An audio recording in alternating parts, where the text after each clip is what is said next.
Time now for Scoop, our weekly conversation on international media and the political and economic headwinds confronting the industry.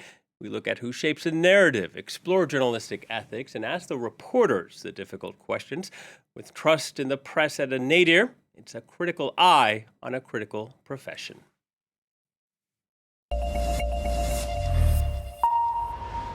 Reporting is hard in the fog of war. Even more so, verifying information is impossible at times, and yet the job demands accuracy, impartiality, and to humanize losses on both sides of any conflict. In November, more than 750 journalists from dozens of news organizations signed an open letter condemning Israel's killing of reporters in Gaza and criticizing Western media's coverage of the war. It said, quote, UN experts have warned they are convinced that the Palestinian people are at a grave risk of genocide, yet Western outlets remain hesitant to quote genocide experts and accurately describe the existential threat unfolding in Gaza. This is our job, to hold power to account. Otherwise, we risk becoming accessories to genocide, end quote.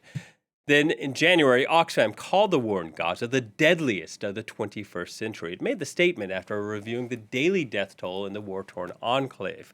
Among those dead were Hamas militants, but also ordinary civilians, men, women, and children. There were journalists and activists that were killed as well. In the same month, the American nonprofit news organization, The Intercept, published analysis of U.S. media bias against Palestinians. It focused on the first 6 weeks of the conflict. The Intercept reviewed 1,000 articles from the New York Times, the Washington Post, and the Los Angeles Times, and it found that the mentions of Palestinians in news reports declined even as the death toll soared.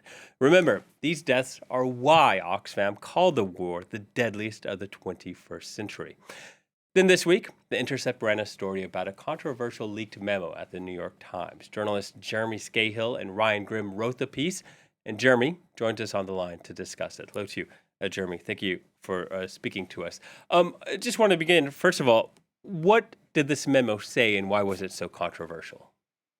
Well, this is what's called a style memo or a style guidance, and it's very common among news publications. The Intercept has a style guidance, for example, and it basically is saying, how do you spell certain words? How do we refer to certain entities? And generally, they're kind of bland documents. But in the case of a war or in a case of contested borders somewhere, then it becomes an editorial position of the newspaper to assign how are our journalists supposed to be describing various places, actions, or actors. And what we see in this leaked memo that came from a source within the New York Times newsroom is that the New York Times has instructed its journalists covering Gaza to not use the word genocide unless it's a discussion of a strict legal definition of genocide, and actually not to even let people that they're interviewing make allegations of genocide using that term. The same goes for ethnic cleansing, which they call a loaded term.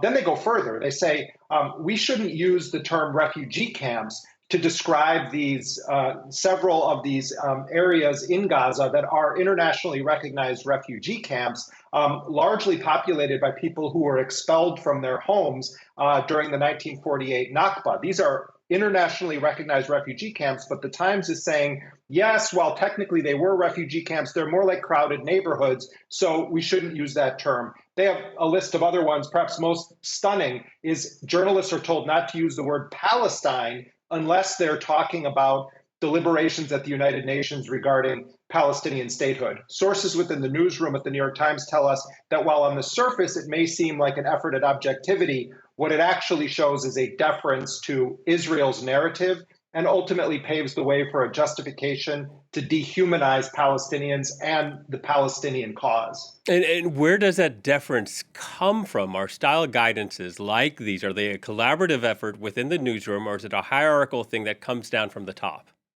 Great question. In the case of the New York Times, they do have what's called the standards editor.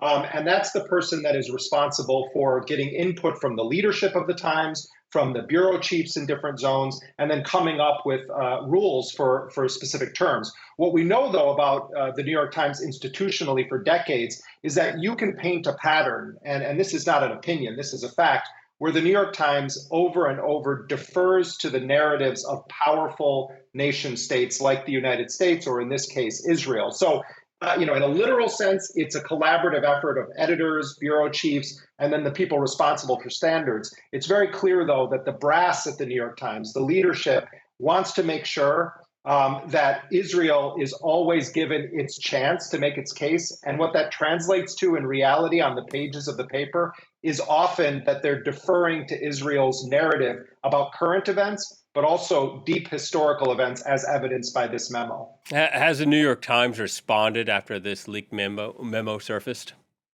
Yeah, I mean, we've been in regular touch with the New York Times over the past months because The Intercept has been aggressively reporting on the New York Times. And in fact, the New York Times launched a very controversial probe into who has been leaking to The Intercept. And the union that represents the employees at the New York Times has alleged that the New York Times leadership in its investigation was singling out individuals of Middle Eastern or North African descent. The New York Times disputes that, but the labor union representing the guild representing the New York Times workers says that they have evidence that they've been targeting their reporters based on national or ethnic orientation and those who belong to chat groups established for reporters from the Middle East or North Africa within the Times. They don't dispute that this is a legitimate memo. In fact, they defended it, saying, this is to ensure accuracy. And they say that they stand behind their reporting and the ethics of their reporting. So they defend the memo. They dispute the sort of racial profiling in the newsroom. Have you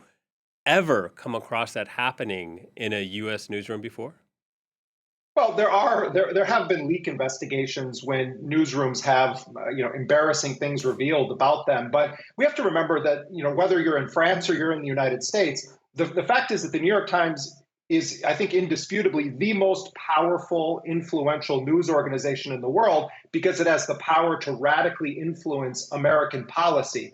When you have unauthorized disclosures coming from any powerful entity, they're going to try to figure out who's behind it. In this case, the grand irony of it is that the New York Times, like many publications, often defends leakers, defends whistleblowers. And in this case, you see the New York Times mimicking the actions of the U.S. government in going after quite aggressively their own journalists. And I know from my reporting that there have been several journalists who were subjected to what they described as very harsh interrogation by attorneys representing the New York Times. The fact is, there is a racial component to this. The idea that they have singled out, and I believe the New York Times labor union, that they've singled out Middle Eastern employees in and of itself indicates a great bias on the part of the investigators at the New York Times. The notion that like a straight white male would be leaking these things seems unfathomable to them. That in and of itself is part of the problem that's reflected in the coverage. Yeah, it sounds absurd. Jeremy, The Intercept also ran this quantitative analysis looking at U.S. media bias against Palestinians. It cited the Los Angeles Times and the Washington Post in addition to the New York Times. All of these are legacy print media. But those two other publications, have they had as many divisions within their newsrooms over their coverage? I can't speak to that because I haven't done reporting on it, but to the extent that I follow this, which is quite closely, what we saw really soon after October 7th, and particularly when Israel began its attacks on Gaza militarily in an intense manner, you did have uprisings in newsrooms across the country. You had journalists who said that they were being sanctioned or having their jobs terminated because of the position that they had taken on Gaza. You had other journalists that were told that because they may have emotional or political biases because of where they're from, that they're not allowed to report on these issues. I've heard from journalists at Reuters and other major wire services also who have not blown the whistle publicly that they're facing being reassigned because the bosses believe that because of their ethnicity, they're not going to be objective. This is a real problem. The New York Times, for instance, has reporters on their staff and have worked with freelancers who worked in Israeli intelligence units when they served in the Israeli Defense Forces. And I don't see those people being targeted and told, oh, well, you're going to have a bias because this is at play. And the final point I'll make is this. When you look at the headlines in the New York Times, monitor the use of the passive voice. So many headlines when Palestinians are the victims, you have to guess who is the perpetrator of the violence against them. The New York Times in particular stands out for refusing to name Israel as being the perpetrator of violence against Palestinians so often. It's like the missiles were launched from some unknown entity in outer space rather than a force that has been waging all-out war against the people of Gaza in an intense manner since October 7th, and for decades in a less intense but consistent manner. Yeah, and we know in Journalism 101, passive voice, you don't do it in journalism, do you? Jeremy, thank you very much for your time. Jeremy Scahill from The Intercept. That brings us to the quote of the week. Palestinian-American Malik Simli became a journalist eager to tell her people's stories.